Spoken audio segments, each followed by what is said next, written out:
يسر ولا تعسر. السلام عليكم ورحمة الله وبركاته.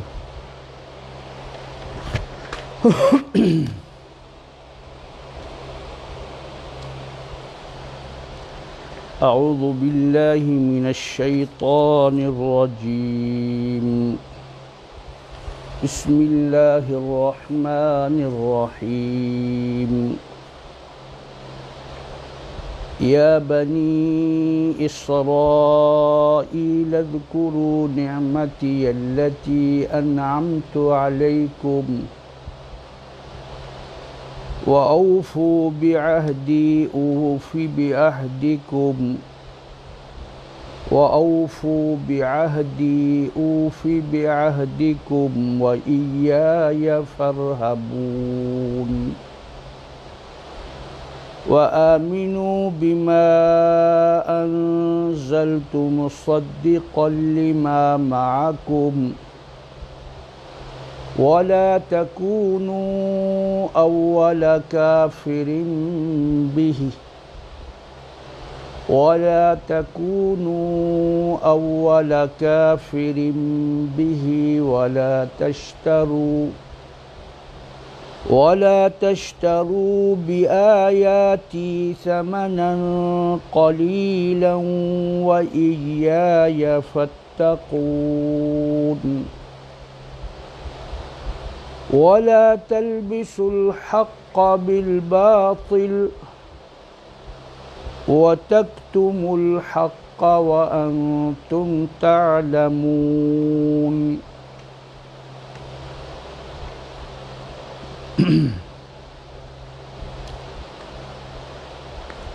یہ سورہ البقرہ کی آیت نمبر 40 سے ہمارا آج کا درس شروع ہو رہا ہے.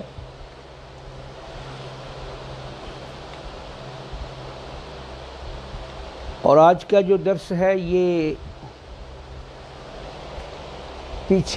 پچھلے واقعے سے تھوڑا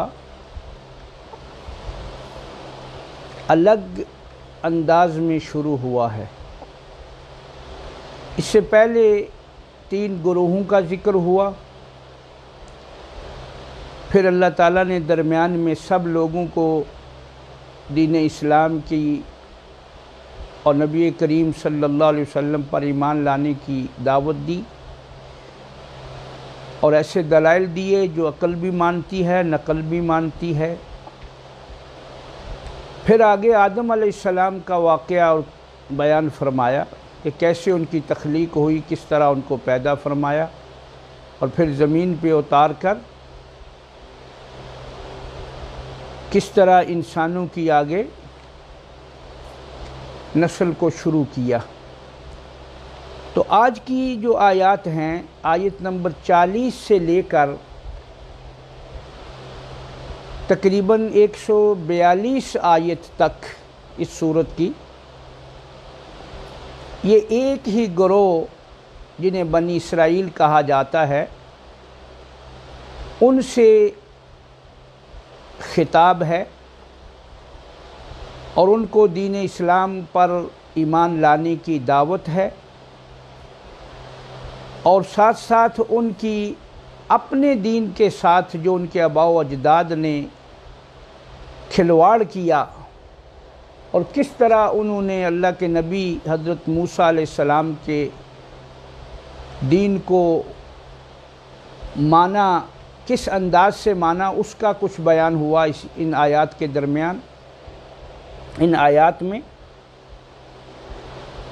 اور اس میں مقصود یہ ہے اس واقعے سے، ایک تو یہودیوں کو، نصرانیوں کو دعوت دینا مقصود ہے پہلے نمبر پر، اور دوسرے نمبر پر ان کی کارستانیاں جو دین کے ساتھ انہوں نے رویہ اختیار کیا وہ اس امت کو بتلانا مقصود ہے کہ تم کہیں اس طرح نہ کرنا جس طرح ان لوگوں نے کیا. جس طرح ان لوگوں نے اپنے دین کے ساتھ مذاق کیا، دین کے ساتھ جس طرح انہوں نے اپنی کتاب کے ساتھ کیا، جس طرح انہوں نے اپنے نبی صلی اللہ علیہ وسلم موسیٰ علیہ السلام سے کہ ہوتے ہوئے جس طرح انہوں نے دین کو اپنانے میں بہت سارے احکام ماننے میں پس و پیش کیا، وہ ساری باتیں ان آیات میں وہ بیان ہوں گی۔ ایک تو ان کو دعوت ہے، چونکہ مدینہ میں یہود کے 3 قبیلے آباد تھے، تو ان کو بھی اس میں دعوت ہے، اور ساتھ ساتھ امت مسلمہ کو بھی خبردار کیا جا رہا ہے۔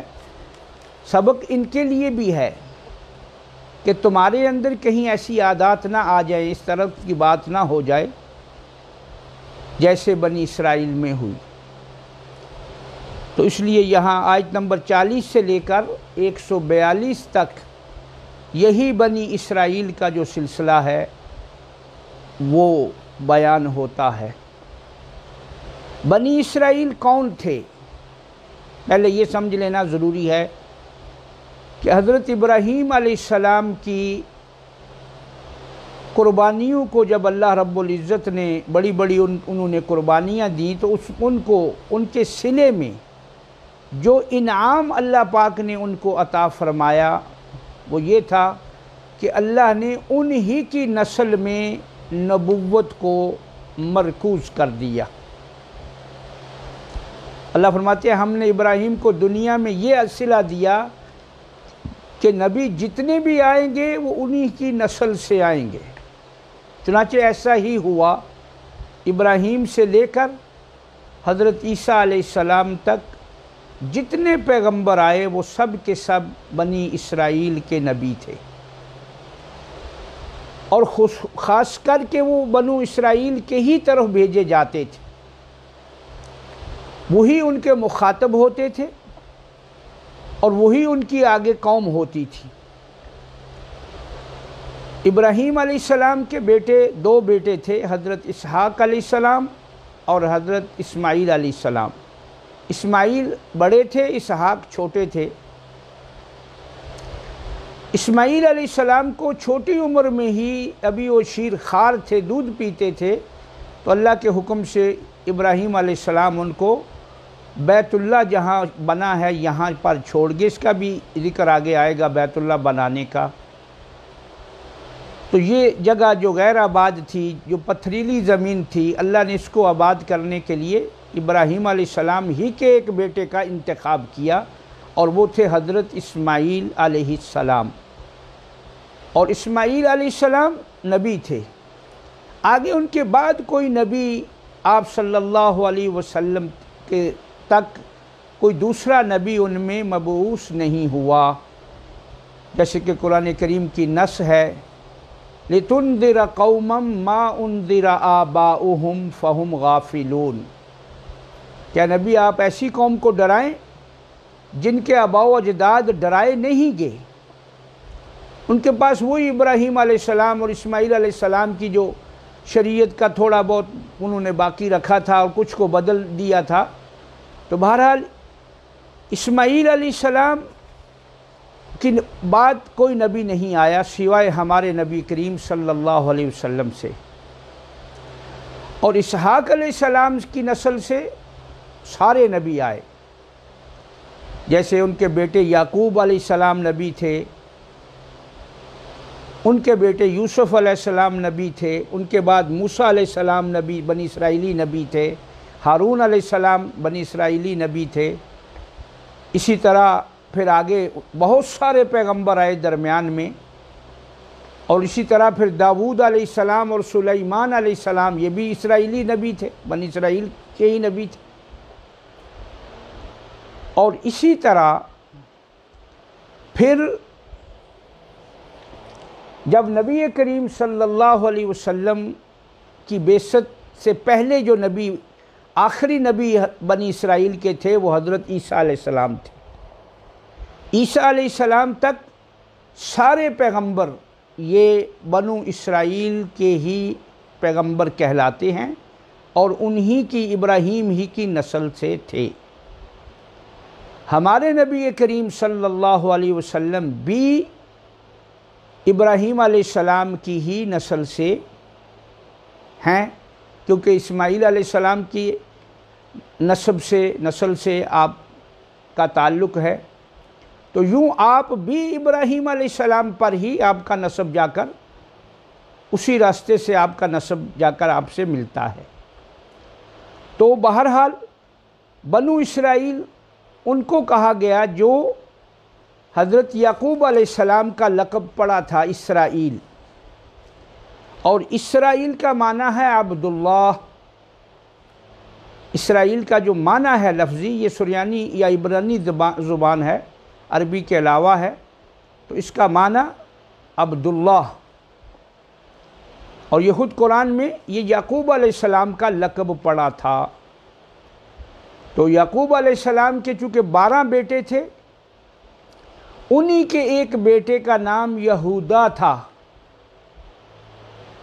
تو یہودی جو تھے یہ موسیٰ علیہ السلام تک انبیاء کو انہوں نے مانا، جیسا تیسا مانا۔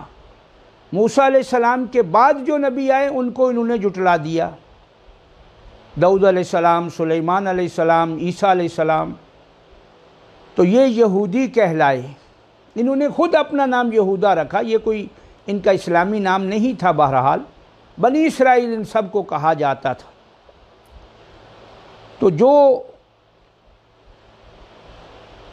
نصرانی ہیں، جنہیں ہم عیسائی کہتے ہیں، عیسائی نہیں کہنا چاہیے، نصارہ قرآن نے ان کا لفظ استعمال کیا ہے ان کے لیے، تو یہ عیسیٰ علیہ السلام کے ماننے والے تھے شروع میں نصارہ، پھر یہ آہستہ آہستہ یہ بھی بگاڑ کا شکار ہو گئے، اور انہوں نے بھی عیسیٰ علیہ السلام کے دین میں اپنی طرف سے ان کی کتاب انجیل کو بدل دیا، ان کی تعلیمات کو فراموش کر دیا، اور خود عیسیٰ علیہ السلام کو ہی اپنا اللہ مان لیا، خدا بنا دیا، رب بنا لیا، اور اللہ کے ساتھ ان کو شریک کر دیا۔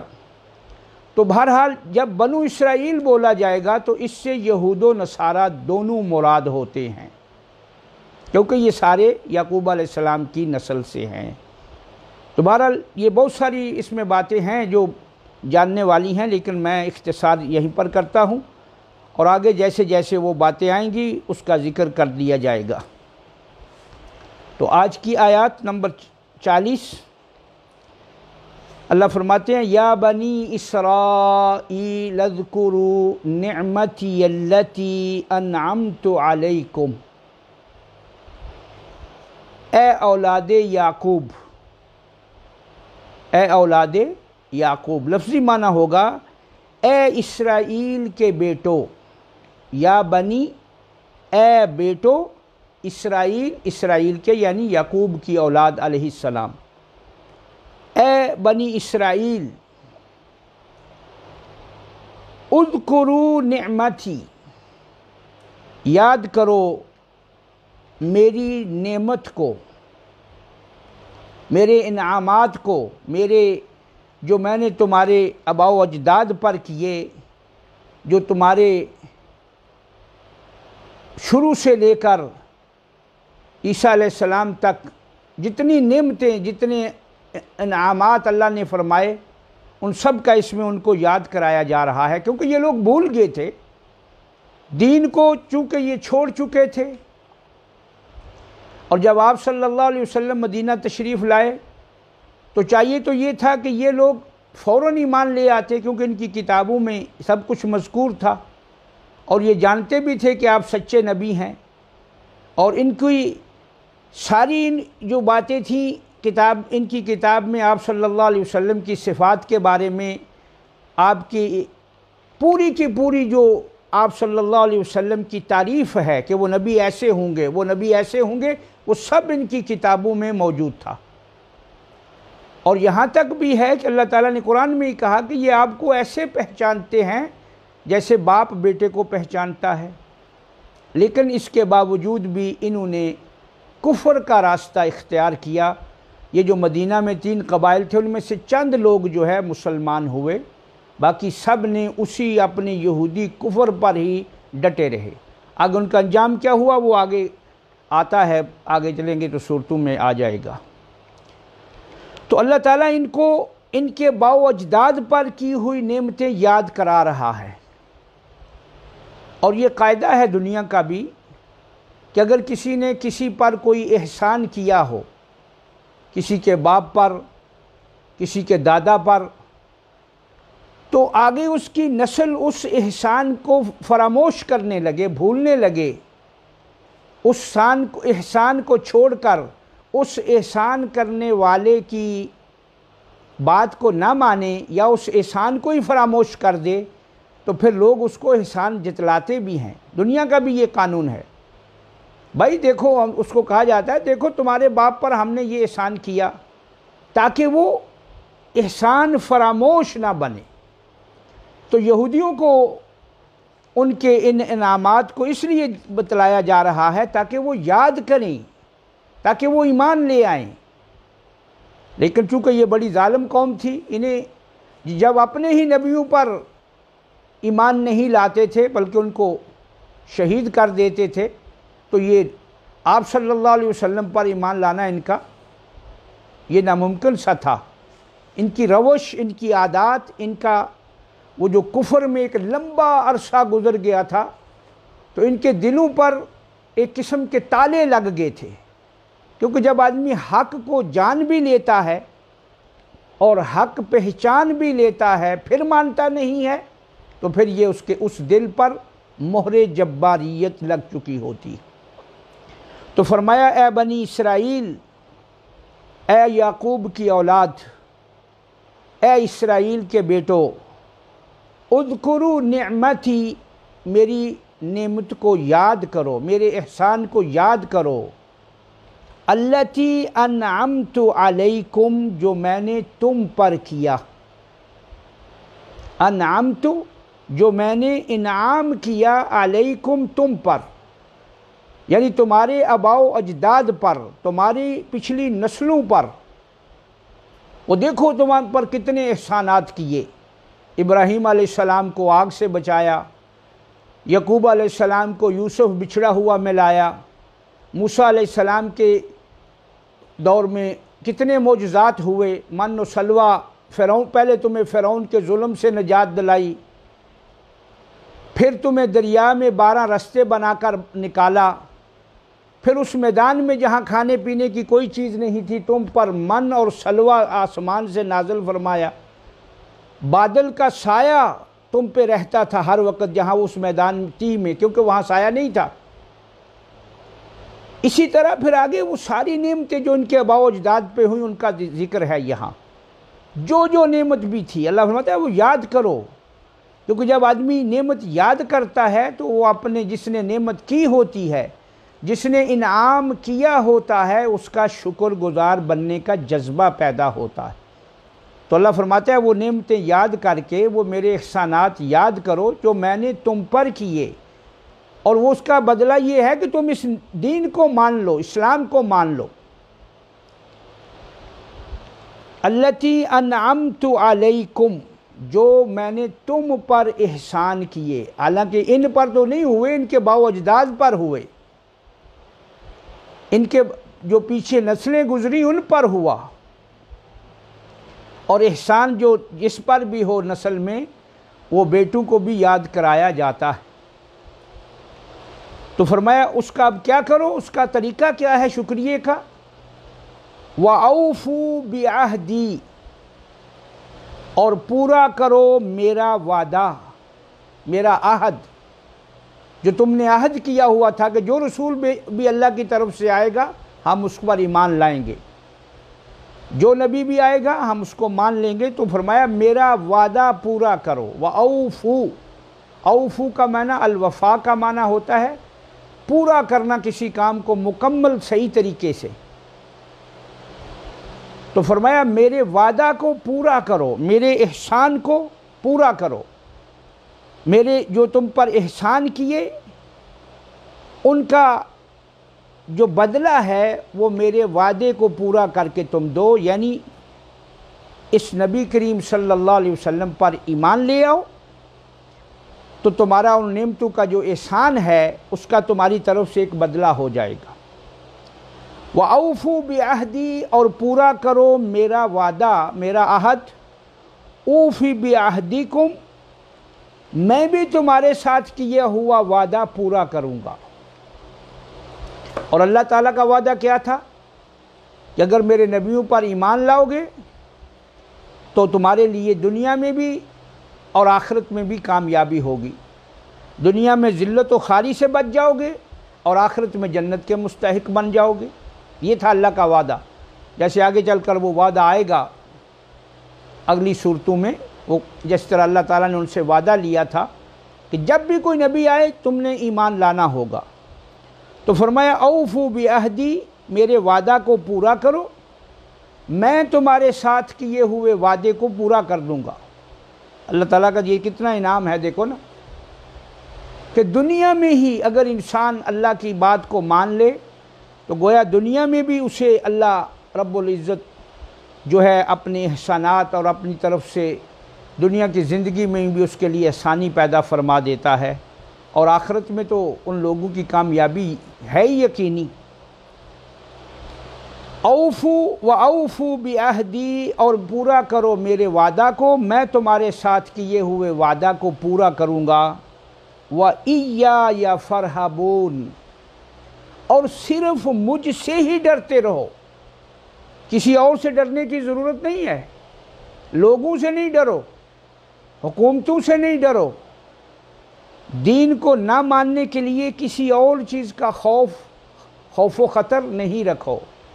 جب تم مجھ سے ہی ڈرتے رہو گے تو تمہارا کوئی بھی کچھ نہیں بگاڑ سکے گا۔ وَإِيَّايَ فَارْهَبُونَ، یہ ساتھ ان کو ایک قسم کی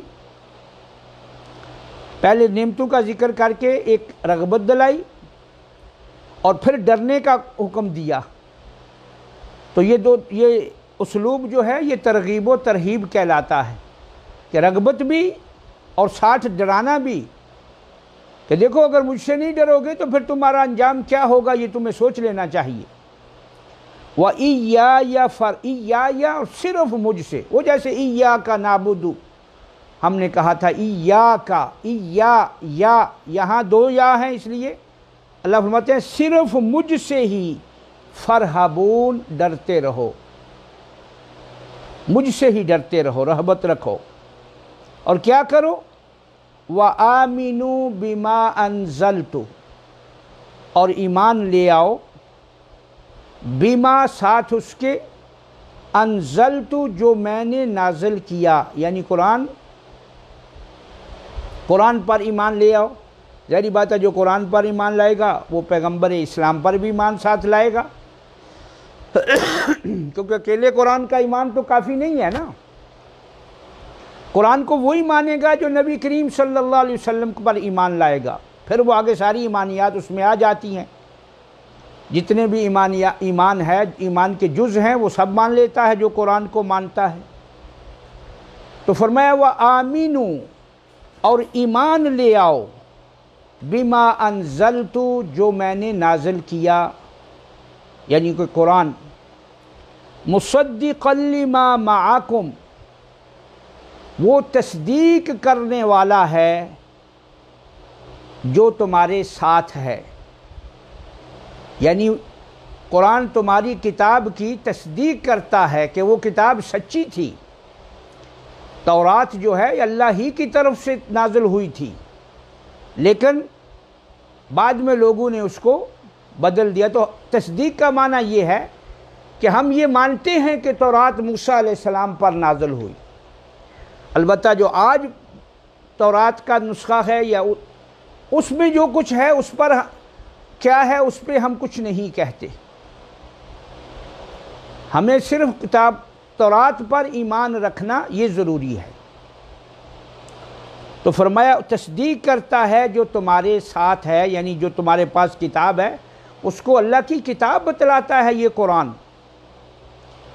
وَلَا تَكُونُوا أَوَّلَ كَافِرٍ بِهِ، اور نہ ہو جاؤ، وَلَا تَكُونُوا اور نہ ہو جاؤ، أَوَّلَ كَافِرٍ سب سے پہلے انکار کرنے والے بھی اس قرآن کے ساتھ، یعنی اس قرآن کو تم پہلے انکار کرنے والے نہ بنو۔ اب یہاں ان کو پہلا کافر بننے سے منع کیا جا رہا ہے یہودیوں کو، حالانکہ ان سے پہلے مکے کے مشرک قرآن کا انکار کر چکے تھے، تو پھر یہاں پہلا انکار کرنے کا کیا مقصد؟ یعنی یہودیوں میں اور نصرانیوں میں، بنی اسرائیل میں تم پہلے کافر نہیں بنو، یہ مراد ہے، کیونکہ یہ سب سے پہلی ان کو دعوت ہے۔ اس سے پہلے تو مشرکین مکہ کے ساتھ جو ہے وہ دین کا پیغام چلتا رہا نا، تو یہاں ان کو کہا گیا کہ تم پہلے کافر نہیں بنو، بنی اسرائیل میں سب سے پہلے تم کافر نہیں بنو بلکہ مان لو، کیونکہ اگر پہلے کافر تم بنو گے تو سارے کافر جتنے بھی بعد میں بنی اسرائیل کے لوگ نہیں مانیں گے، ان کا وبال تم پر پڑے گا۔ کیونکہ جو شخص کوئی غلط راستہ اختیار کرتا ہے اور اس کے پیچھے لوگ بھی کرتے ہیں، تو جو پہلے جس نے وہ غلط راستہ بنایا ہوتا ہے اس پر وہ سارا گناہ ان سب کا پڑ جاتا ہے۔ تو فرمایا وَلَا تَكُونُوا، اور نہ ہو جاؤ اول کافر بِہِ، سب سے پہلے انکار کرنے والے اس قرآن کے، وَلَا تَشْتَرُوا بِآيَاتِي، اور نہ خریدو، نہ بیچو میری آیات کو، ثمناً،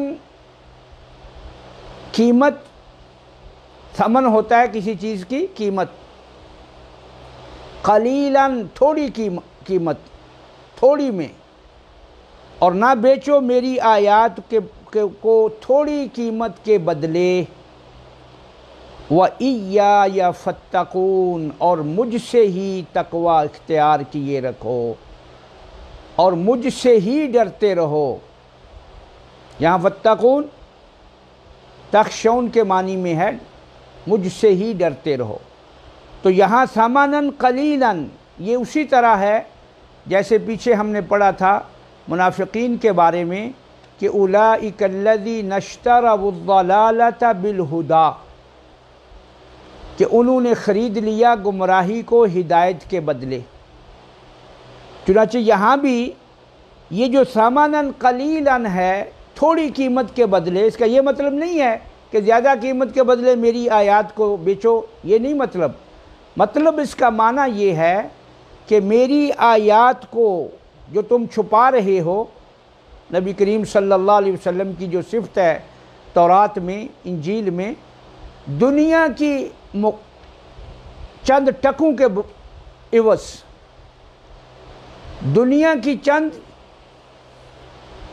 پیسوں کی خاطر، تو ثمناً قلیلاً سے مراد ہے دنیا، ساری دنیا بحذافیرہا، اور جو کچھ اس میں ہے، اگر یہ سارا بھی کوئی شخص دین کی کسی بات کو چھپاتے ہوئے یا غلط بتانے کے لیے پیسے، ساری دنیا بھی اس کو بدلے میں ملے اور وہ اس بات کو چھپا جائے یا غلط بیان کر جائے، تو اسے ثمناً قلیلاً نہیں کہا جائے گا۔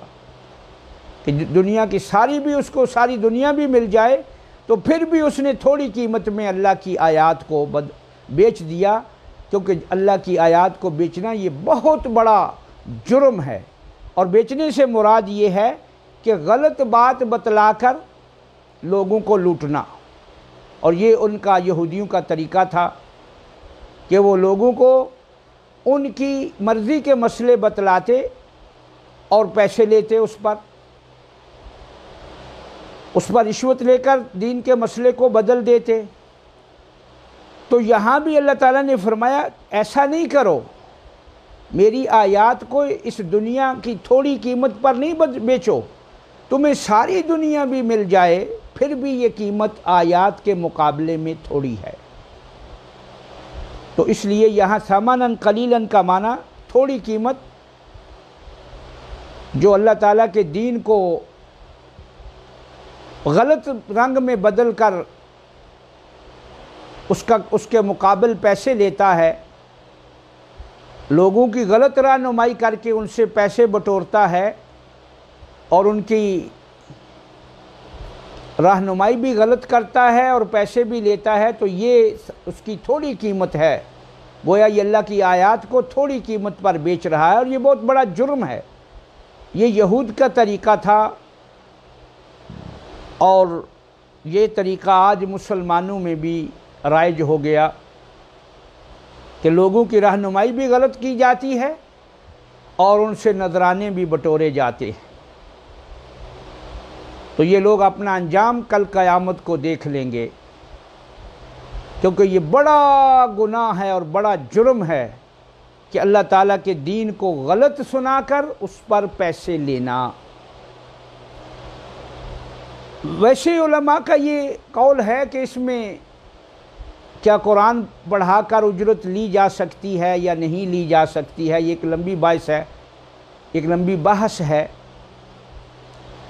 تو اگر تو حکومت ہو اسلامی تو اصل تو اس کا حق ہے کہ وہ علماء اور جو قراء ہیں، جو قرآن پڑھانے والے ہیں، ان کی جو ہے وہ دیکھ بھال کرے، ان کو وہ تنخواہ دے۔ اب اگر وہ ایسا ماحول نہیں ہے، ان کا جو ہے حکومتیں اس میں نہیں دیتی، تو اب ظاہر ہے یہ لوگ اپنے آپ کو وقف کیے ہوتے ہیں دین کے لیے، تو پھر جو ہے ان کو جیسے بھی جو کوئی دے گا وہ لینا ان کے لیے جائز ہوتا ہے۔ البتہ یہ ضروری ہے کہ اگر وہ اس پر جو لیتے ہیں نہ ان کے اخلاص میں کمی آنی چاہیے، اور نہ ان کو یہی مقصد بنا لینا چاہیے کہ ہم نے بس پیسہ لینا ہے۔ مقصد ان کا دین کا سنانا ہو، دین کو بیان کرنا ہو، لوگوں کو پڑھانا ہو قرآن کا، مقصد ان کا یہی رہے اور نیت میں اخلاص بھی رہے، پھر لینے پر کوئی حرج نہیں ہے مجبوری کی وجہ سے۔ اور اگر بغیر اس کے کوئی کام کر سکتا ہے تو یہ تو سونے پر سہاگا ہے، یہ تو بہت بڑی بات ہے، اللہ کے انبیاء کرام کا یہ طریقہ ہے۔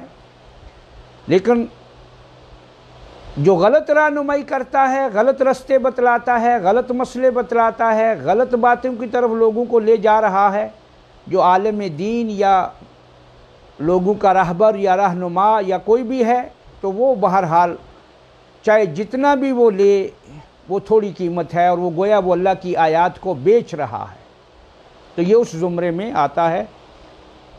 ایک بار ترجمہ پھر سن لیجئے۔ اے بنی اسرائیل، اے اولاد یعقوب، یاد کرو میری نعمتوں کو جو میں نے تم پر انعام کی۔